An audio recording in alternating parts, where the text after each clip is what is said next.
We're out here in Astoria, and I just wanted to share this lovely view of what it's like in Queens. Hello! We are filming with geese today. What's up? Thomas here.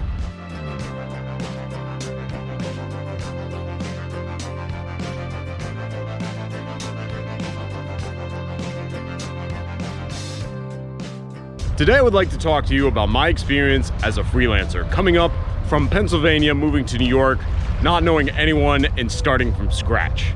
Now, it was not an easy path for me. I had no idea what I was doing. I stumbled into this city of New York, this beautiful city, and had to figure out where everyone was. I had to figure out where everything was. I had to know, I had no idea what I was doing. It was essentially like throwing myself into another country. If you're from another state in America, I want to tell you, New York is not United States. It is a total other thing. When I moved here, I just moved here on a Wynn with my buddy Tien. He was like, hey, you said you wanted to be an actor. You said you wanted to be a voice actor. Come to New York with me. You said you wanted to do those things, so let's go.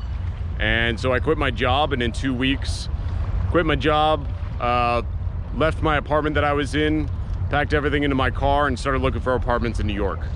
And the only people that were really super supportive of me, there were only a small handful. And I was lucky enough that my mom and my family were some of those people that they knew I had something that I wanted to do. If you can hear Alex taking some pictures of me, we're out here in Astoria, and I just wanted to share this lovely view of what it's like in Queens.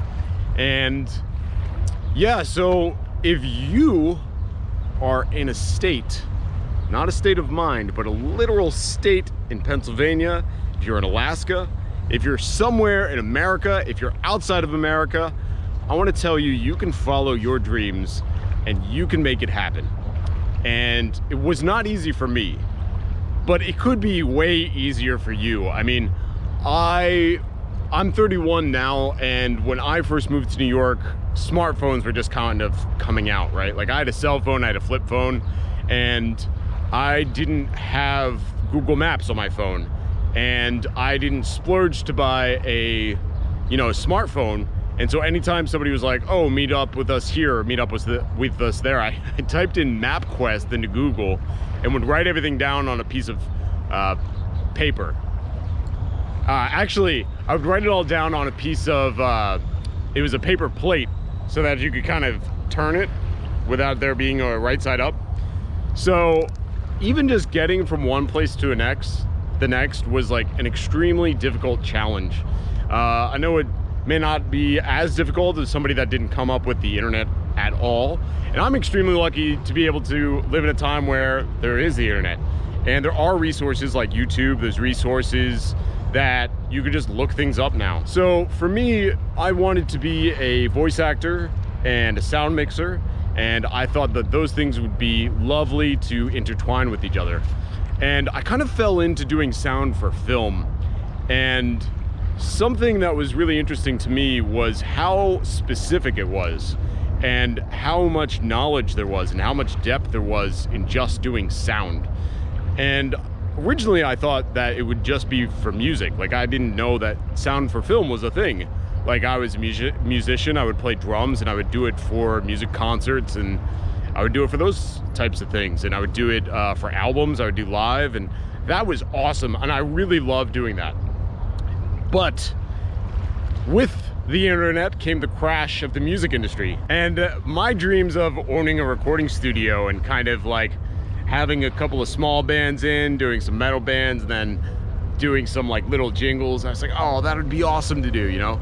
And I kind of foresaw that, oh wait, everyone's on Napster, everyone, LimeWire, if you remember LimeWire. I mean, now there's like Spotify and iTunes and stuff like that, but everybody was just torrenting and downloading everything illegally.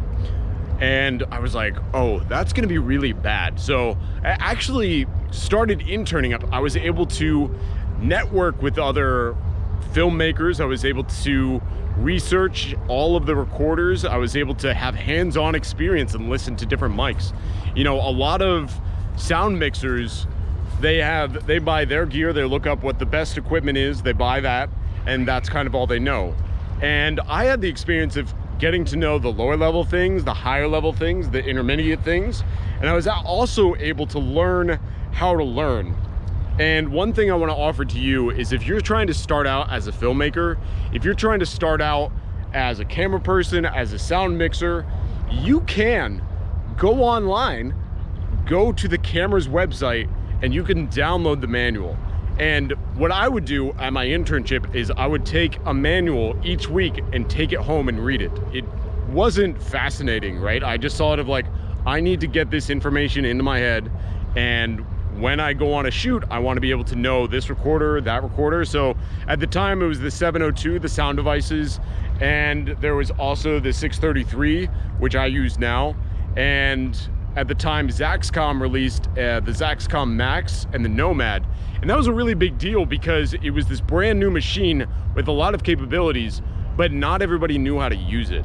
And because it was so new, I was like, oh, you know what? Actually, this is really good for me, because I was on the same competitive level as other way more experienced people. And I was like, oh, this is amazing. I'm actually at the same level of them, and they might have a better ear, but I'll actually know how to work it. And also my internship, you know, they weren't paying, but I took it super seriously. They were like, you know, you don't have to show up on time. You don't have to show up a specific amount of days. Like, this is all up to you. But I decided to make it as many days as I possibly could. So I would come in 6 hours a day, 5 days a week, and I would like, let's be honest, I strolled in at like 10, 11, and then leave at like 2 or 3 some days. But I want to offer to you, if you're somebody that's just starting out in the film industry, if you're someone that has an interest, that you can offer your time and learn from other people. You can reach out to me, my number's down below, and I can connect you with, I can't promise you, but I may be able to connect you to people in your field, and you may be able to help them out. Now, if you're a photographer, something that I would always reach out to you is go onto Instagram, reach out to some photographers that you want to work with that has a style of something that you would like, and just DM them and say like, hey, I'd love to edit your photos. I'd love to organize your hard drives. I'd love to come over and cook you breakfast. I'd love to get you your coffee on your next photo shoot. Something. Just make your time your asset, right? You want to make it apparent that you just want to connect with these other people, because as many websites as there are, as many Facebook groups as there are, the most strong connection is going to be the personal connection that you make. And especially in the film industry, where it's all word of mouth and you're spending a lot of time on set, you want to know and trust the people that you work with.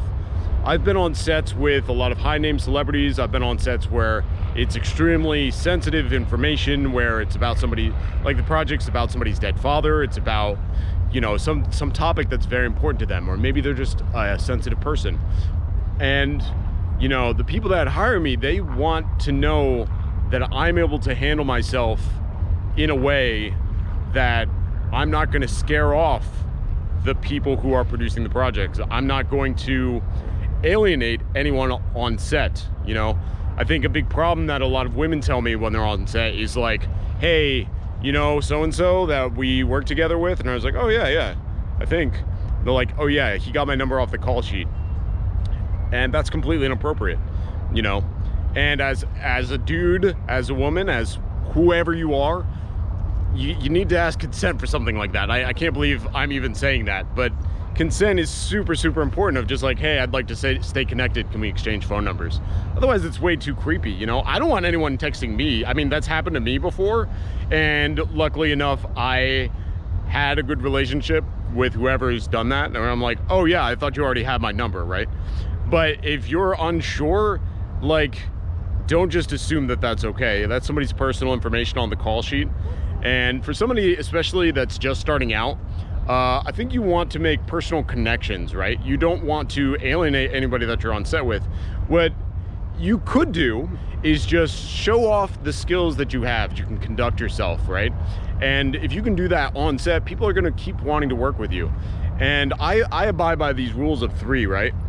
People are gonna hire you because of who you are, okay? They're gonna hire you because of what you know, which is like your technical skill. And they're gonna hire you how you conduct yourself, how you send emails, how you know, communicate on set.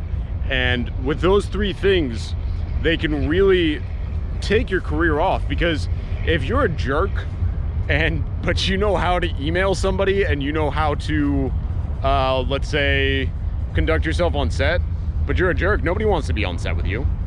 But if you are an awesome person, you know how to email somebody, but you don't know the technical skill quite yet, you know, that's something that you're working on. And I don't want you to ever think that, oh, I know this thing, I'm done, right? I know how to shoot a camera, I'm done, right? Something that I always find really interesting is going on to another set, especially with somebody in your same department, and see how they work, right? Ask them why they're doing those things. And don't see it as invalid of like, oh, that's the wrong way to do it, I do it this way. See it of like, oh, okay, cool, I see that way. That's really interesting, I do it this other way. And then you can actually bond over that, right? And there's more than one way to skin a cat, especially with filmmaking. I feel like these geese here kind of scared me. He looked like he was flexing on me. Yeah, see he's camera shy now. But so something that you can always see it as is as very collaborative, right? And I've been on sets where I'm like, I never want to work with that person again. I'm never doing anything like that. But I'm glad to see that's how that person conducts themselves, and that's how other people react. I never want to do that. I never want to do that ever again. And you can see, oh, that's why you don't handle yourself that way. Oh, it takes up too much time. Something when you're on set is to be completely proficient. You want to be as quick as possible while doing a good job. And here's another little tip for you. If you are not able to do something very quick, and you're not able to do something good and quick, just communicate, hey, there's gonna be a problem, we're running slow, right? You gotta be open and honest with everyone that you're working with, because they're gonna know, oh, okay, something went wrong. They're doing their best, the best of their abilities to fix the problem, and they're gonna respect you of just like stepping up. If you see, I hear a lot of sound mixers, especially like, oh, you know, they don't understand what I'm doing. They're not going to like understand what the problem is. I'm like, yo, bro, you don't have to tell them exactly what the problem is. You could just say like, hey, I need 15 minutes. I'm working on something, right? And if they are like somebody that knows a bunch about sound, then you can go into detail. And I just wanted to shoot out a quick video here of just some tips of what you can do. And there's many more. And if you're interested, I offer coaching. And if you want to hear more about it, there's a phone number down below, and you can get on a phone call with me. We'll schedule a session, and we'll do a one-on-one preliminary thing, and we'll see if you fit into my coaching. And if you do, that's great. And we can get to know each other and help grow your career better. Thank you for watching this video. Please hit the like button and hit the subscribe, and I'll get some more tips your way. I'll get some more tips your way.